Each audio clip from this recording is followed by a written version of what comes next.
As many of you already know, the previous generation, Vivo X200 Ultra, stood out as the only Ultra phone of its time to feature both a large sensor and an ultra-wide lens, giving it a clear edge in wide-angle video performance. Now with the Vivo X300 Ultra, Vivo continues that legacy, sticking with the 35mm main camera approach. This flagship isn't just about photography. It puts serious focus on video as well. Hey everyone, and welcome back to the channel. A quick shout out to my tech partner from China for sharing this video. A big thank you for making this possible. Hey everyone, it's Maiky from techmaiky. If you love staying updated with the latest gadgets, make sure to subscribe and hit the notification bell so you never miss out on our exciting tech content. Starting with the design, the X300 Ultra now comes with a flatter display, slimmer bezels, and a more refined screen profile. The Galaxy Green and Film Green variants both use a unibody AG glass back, but Film Green is completely new this time.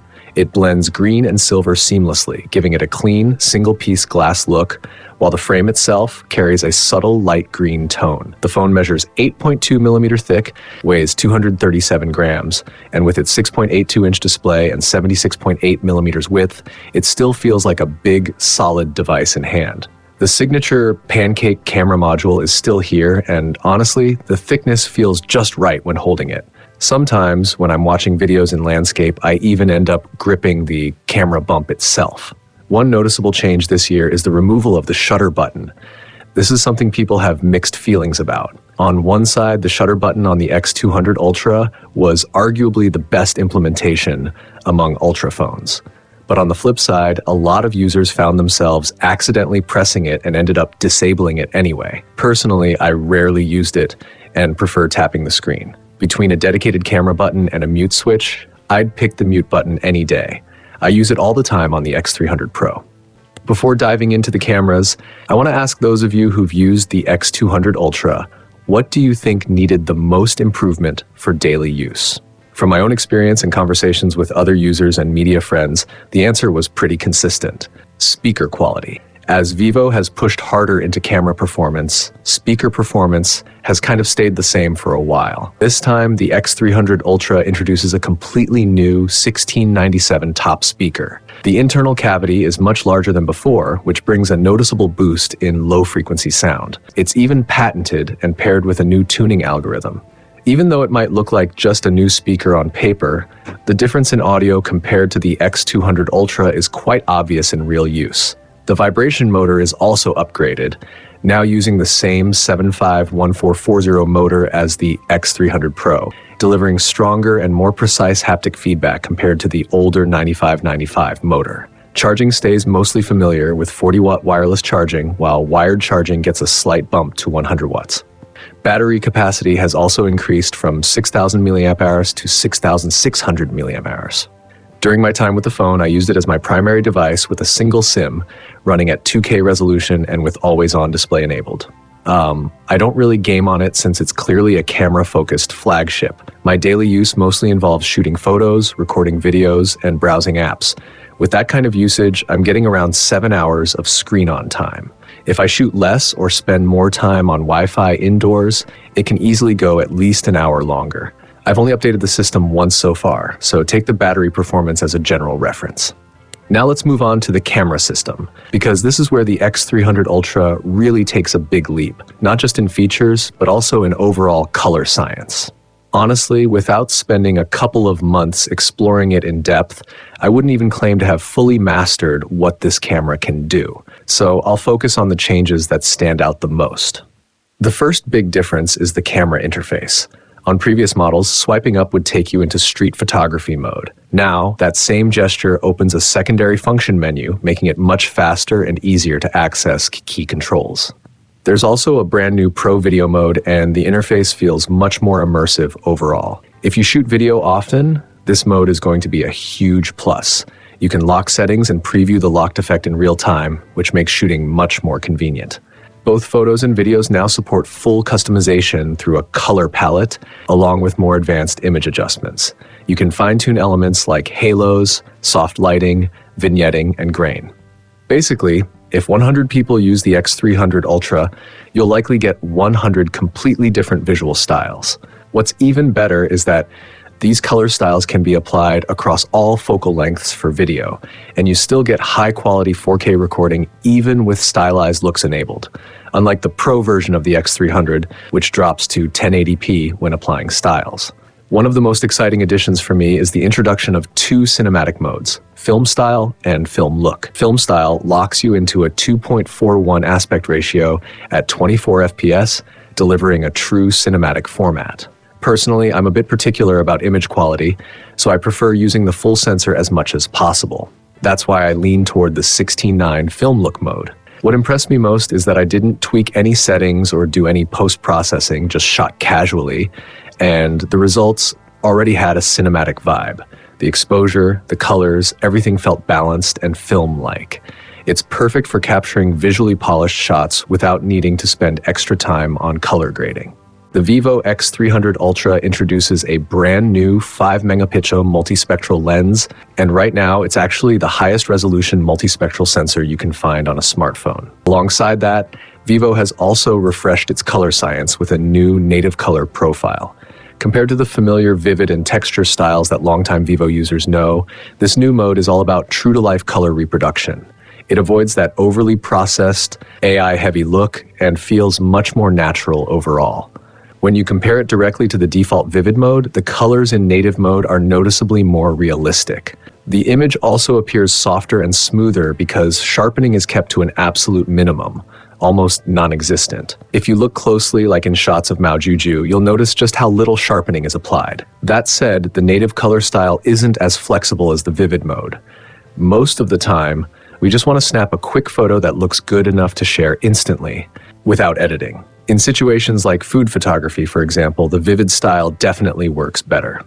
The real purpose of the native color mode is for when you want to capture more serious, high-quality shots without heavy algorithm interference. Then, you can fine-tune things using the color palette to match your personal taste. Over the past few days, my own shooting habits with the X300 Ultra have settled into a pretty clear pattern. For photos I plan to take and share right away, I stick with the default vivid style since it's the most versatile and crowd-pleasing. But on weekends, when I'm out shopping with my wife or just enjoying a relaxed walk, I switch to the native color mode. I'll make small tweaks to exposure, contrast, or vignetting, or sometimes use the texture mode for a more documentary-style look that brings out fine details. The results feel much more like photos from a traditional camera with balanced light and shadow. The photos I share publicly are meant for others to enjoy, while the ones I take during slower, more intentional moments are more aligned with my personal aesthetic. These represent two completely different approaches to mobile photography and creative expression. I also did a direct comparison between the telephoto performance of the Vivo X200 Ultra and the X300 Ultra in daylight. In terms of resolution, both generations are pretty much on the same level. However, the X300 Ultra has clearly toned down its sharpening algorithms. This is especially noticeable at 10x zoom. On the X200 Ultra, you can see stronger AI processing trying to guess texture details, while the X300 Ultra keeps things much more natural with lighter sharpening. Another big question people have is whether the smaller telephoto aperture on the X300 Ultra affects its ability to capture fast-moving subjects. In bright conditions, the results are actually very impressive. The X200 Ultra might shoot at around 1/120s, but the X300 Ultra can push up to something like 1/5600s, over 20 times faster, while still maintaining solid image quality. Even at such extreme shutter speeds, the photos hold up really well. In indoor, low-light telephoto scenarios, it surprised me again. The X300 Ultra can achieve shutter speeds roughly twice as fast as the X200 Ultra, with ISO levels jumping into the tens of thousands, yet the images still look clean with almost no visible noise. I even captured a shot at ISO 17,000, and it still looked impressively clear. Meanwhile, the X200 Ultra tends to show a slight green tint in similar conditions, while the X300 Ultra delivers much more accurate color and white balance. In a dim indoor setup, just a small warm light on a desk shooting a figurine with the telephoto lens reveals another difference. The X200 Ultra responds instantly without needing multi-frame processing, while the X300 Ultra may briefly trigger multi-frame merging. Since both use the same sensor size, the smaller aperture on the X300 Ultra naturally reduces light intake.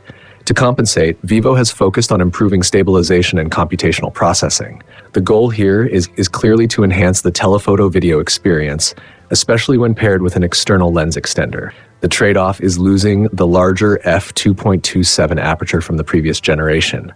But thanks to stronger processing power and updated algorithms, the real-world results are still very impressive and largely make up for that loss. Vivo has also introduced a full focal length 25 megapixel shooting option, although it's not enabled by default in standard mode. It only activates automatically in landscape mode.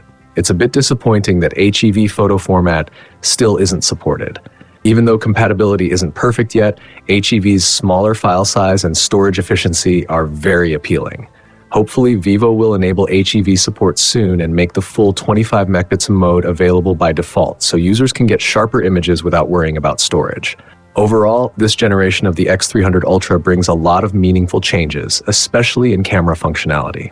The improvements in color science are particularly impressive, and the reduced reliance on sharpening makes images feel much closer to what you'd expect from a real camera. On top of that, the film look video mode is something I personally love. The color grading and exposure feel genuinely cinematic. As a daily driver, the upgrades to the speakers and vibration motor are clearly noticeable compared to the previous model, while battery and charging improvements are more modest.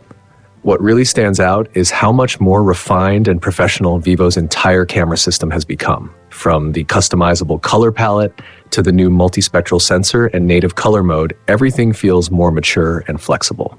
The X300 Ultra offers a completely different shooting experience compared to previous Vivo flagships, both in how you use it and the results you get. And honestly, if you really want to explore its full potential and develop your own style, it's probably going to take a couple of months. That's it for this video. If you enjoyed it, don't forget to follow the channel and feel free to like, comment, and share. I'll see you in the next one.